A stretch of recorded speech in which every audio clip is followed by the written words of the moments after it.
Good morning. कक्षा 8, इसका topic है वर्ग और वर्गमूल।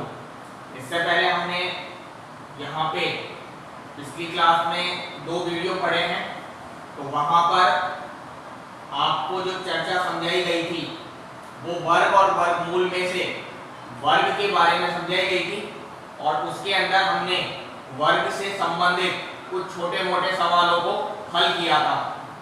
आज के हमारे इस वीडियो के अंदर हम पूरी तरीके से वर्ग के बारे में पढ़ करके और इसका जो पहला भाग होगा वर्ग वो समाप्त कर देंगे। तो आज के हमारे इस मेन टॉपिक में हम पढ़ेंगे ओनली फॉर वर्ग के बारे में। तो इससे पहले के जो 2 वीडियो थे उनमें भी आपने वर्ग के बारे में ही पढ़ा था, और वहां पर छोटे मोटे सवाल आपको समझाए गए थे। आज की इस क्लास में हम वर्ग के बारे में पढ़ करके और इस टॉपिक को खत्म करके और नेक्स्ट टॉपिक लेंगे वर्ग में। तो जैसा कि आपकी एक्सरसाइज के अंदर 6.2 में अब जो सवाल आपको देखने को मिलेंगे वो मिलेंगे जहां पर 2 ही सवाल हैं। पहला सवाल जो है वो आपका ये कहता है कि उसने आपको कुछ संख्याएं दे रखी हैं और उन संख्याओं का आपको क्या ज्ञात करना है, वर्ग। तो जैसा कि आपका जो क्वेश्चन लिखा होगा वो इस प्रकार लिखा होगा कि निम्न संख्याओं का वर्ग ज्ञात कीजिए।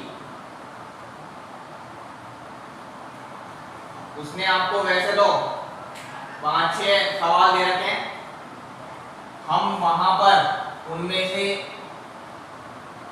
जैसे एक सवाल को सॉल्व कर लेते हैं 23 और एक सवाल अपन सॉल्व कर लेते हैं 86। तो यहाँ पर मैंने ये 2 सवाल लिए हैं, इन संख्याओं का आपको क्या ज्ञात करना है, वर्ग।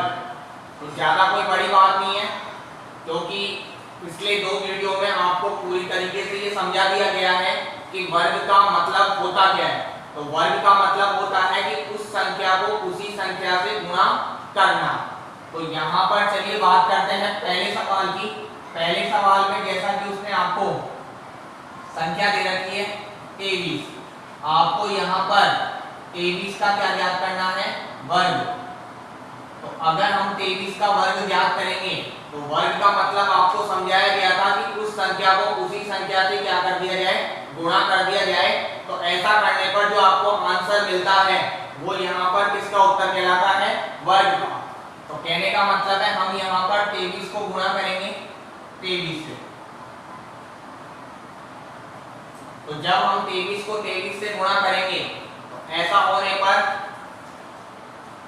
23 दिया 69, 69 का 9 हासिल की 6, 23 गुना 46, 46 और 6 52। तो कुल मिलाकर के जैसा कि आपने देखा, तो अगर हम 23 को 23 से गुणा करते हैं तो ऐसा होने पर आपका जो आंसर मिलता है वो आपको कितना मिलता है, 529। इसी क्रम में हम अगला एक सवाल और लेते हैं जिसके अंदर आपको 86 का क्या ज्ञात करना है, वर्ग। तो 86 का वर्ग भी आपको इसी तरीके से ज्ञात करना है कि अगर 86 को 86 से गुणा कर दिया जाए तो आपका आंसर क्या होगा। तो चलिए देखते हैं। यह अपन ने दूसरा सवाल ले लिया 86। अब आपको यहाँ पर 86 का ज्ञात करना है, वर्ग। तो 86 का वर्ग ज्ञात करने के लिए हमें 86 को 86 से गुणा किया जाए। तो ऐसा होने पर आपका जो आंसर होगा वो आपको कितना मिलेगा।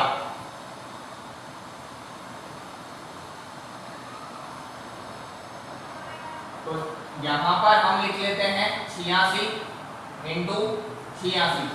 तो अगर हम 86 को 86 से गुणा करें तो आपका जो उत्तर आपको मिलता है वो मिलता है 7396। तो इस प्रकार आपने देखा कि इन दोनों सवालों में मैंने जब दोनों संख्याओं का वर्ग ज्ञात किया तो वर्ग ज्ञात करने के लिए मैंने इन संख्याओं को इन्हीं संख्याओं से क्या कर दिया, गुणा। तो ऐसा करने पर आपको जो भी आंसर मिलता है वो आपका किसका उत्तर कहलाता है, वर्ग का। ठीक है, तो यहाँ पर आपका ये टॉपिक खत्म होता है, वर्ग। अब इसी क्रम में इसी एक्सरसाइज में एक और सवाल आपको देखने को मिलेगा जिसके अंदर उसने नाम दे रखा है पाइथागोरियन त्रिक।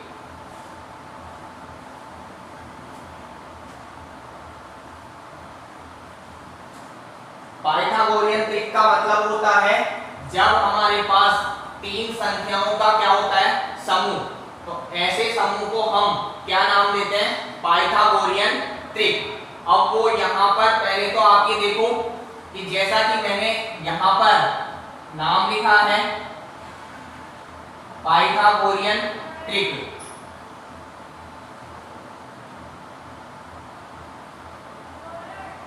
यहाँ पर जो त्रिक शब्द है, त्रिक का मतलब होता है तीन संख्याओं का समूह।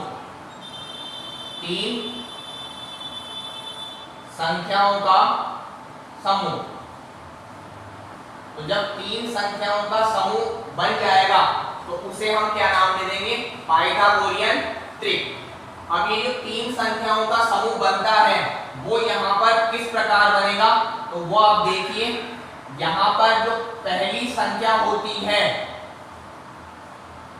उसे यहाँ पर माना जाता है 2n। फिर यहाँ जो दूसरी संख्या होती है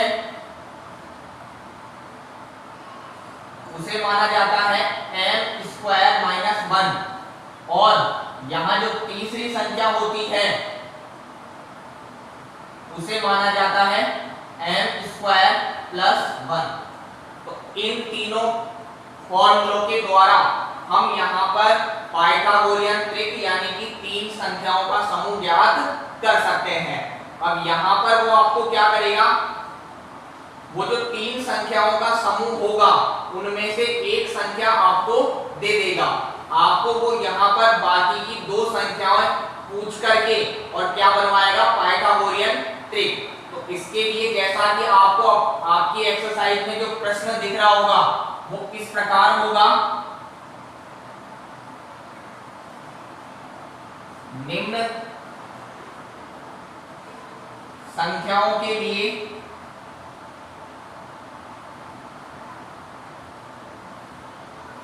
पाइथागोरियन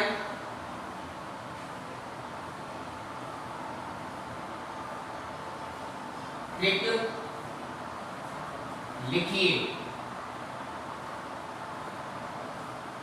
जिसका एक सदस्य निम्न है।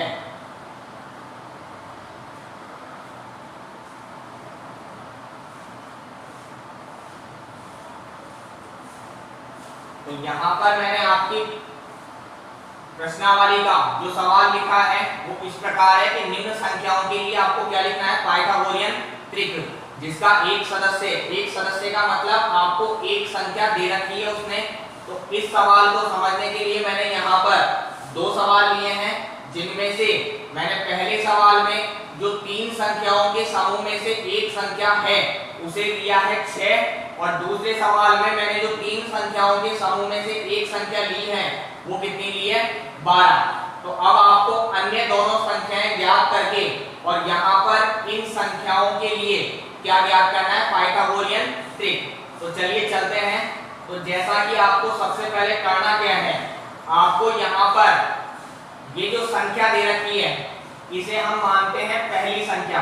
अब यहाँ पर जो पहली संख्या होती है उसे किसके बराबर माना गया है, 2m के बराबर। तो अब आपको यहाँ पर सबसे पहले क्या करना पड़ेगा कि जैसा कि उसने आपको ये तो दे दिया कि पहली संख्या, तो पहली संख्या उसने आपको जो दे रखी है वो दे रखी है 6। अब यहाँ पर हम पहली संख्या के लिए जो फॉर्मूला काम में लेते हैं वो लेते हैं 2m। तो अब आपको यहां से क्या करना है कि जो 6 है इसके बराबर में इसका क्या रखना है फॉर्मूला। तो यहाँ पर 6 का जो फॉर्मूला बनेगा वो बनेगा 2m बराबर 6। ठीक है, क्योंकि गणित का नियम यह है कि जिसका मान दे रखा है उसी का क्या लगाओ फॉर्मूला।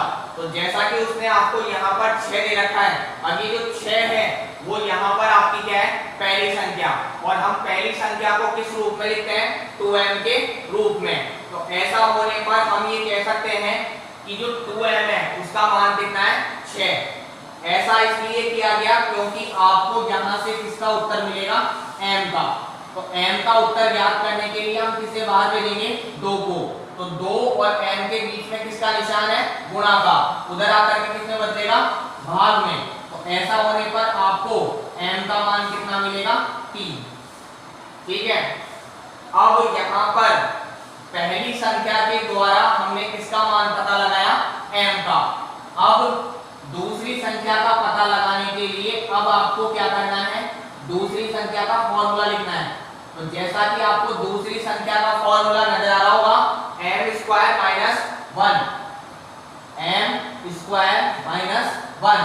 तो अब आपको यहाँ पर m का जो मान आपने ज्ञात किया है पहली संख्या के द्वारा वो रखना है। तो जैसा कि आपने m का जो मान ज्ञात कर रखा है 3, उसे आप यहाँ रखो, यानी कि 3 का स्क्वायर माइनस 1, यानी कि जिस प्रकार m का स्क्वायर हो रखा है उसी प्रकार m का जो मान है उसका आपको क्या करना है स्क्वायर करना है।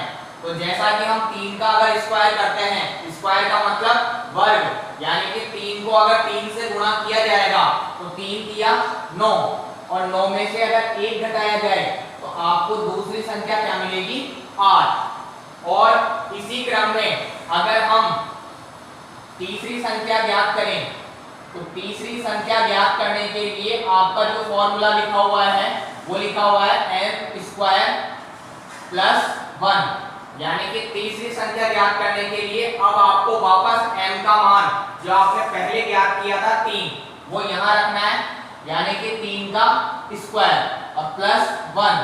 तो 3 के स्क्वायर का मतलब है कि 3 को गुणा करेंगे 3 से, तो 3 किया 9 में अगर 1 जोड़ा जाए तो आपका आंसर आएगा 10। और इस तरह से अगर आप देखेंगे तो आपको यहाँ पर 3 संख्याएं मिल चुकी हैं, जिनमें से पहली संख्या तो उसने आपको खुद ने दे रखी थी 6, दूसरी संख्या हमने पता लगाई 8, और तीसरी संख्या भी हमने पता लगाई 10। तो इस तरह से यहाँ पर जो पाइथागोरियन त्रिक बनेगा वो बनेगा 6, 8 और 10। ये आपका एक तरीके से क्या कहलाएगा पाइथागोरियन त्रिक।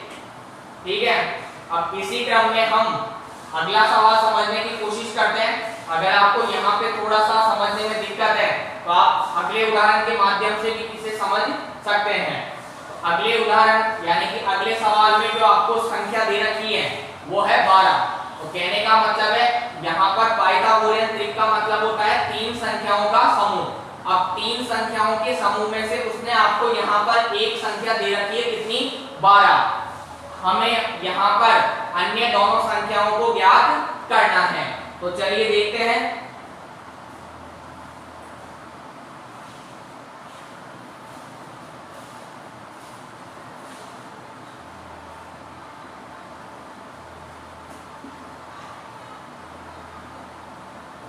तो यहाँ पर मैंने सवाल लिया है आपका 12, यानी कि जो आपको एक संख्या दे रखी है वो दे रखी है 12। ठीक है, अब जैसा कि अगर एक संख्या का मतलब पहली संख्या तो उसने आपको दे दी कितनी 12, तो ये जो 12 है ये आपकी क्या कहलाएगी पहली संख्या। तो पहली संख्या तो आपको मिल चुकी है 12।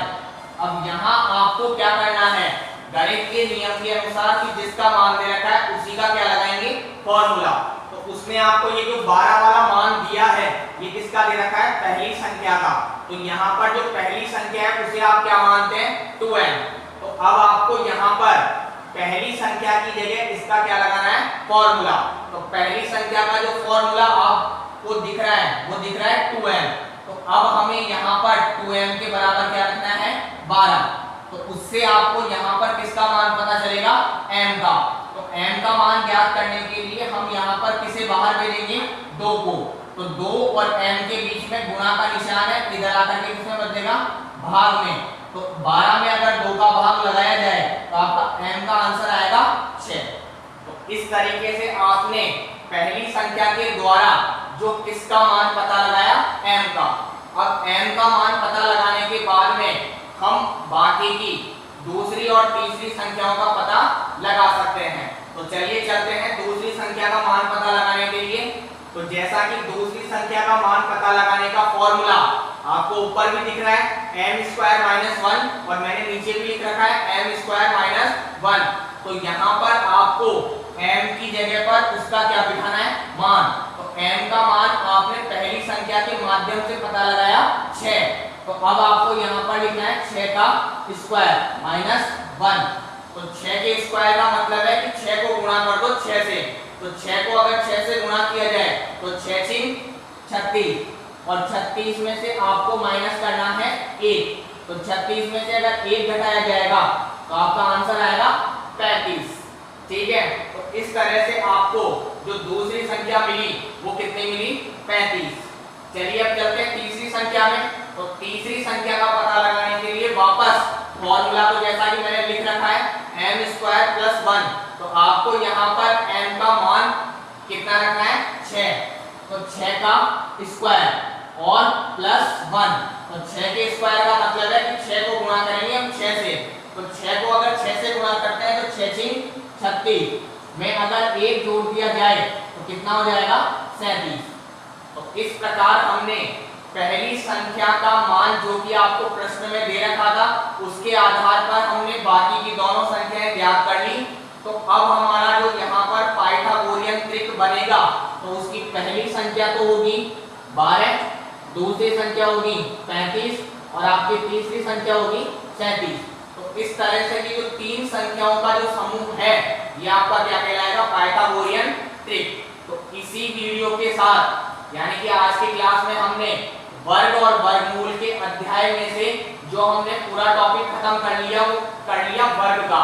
अब हम जो नेक्स्ट वीडियो देखेंगे उनके अंदर हम जो चर्चा करेंगे वो किसके बारे में करेंगे, वर्गमूल के बारे में। धन्यवाद।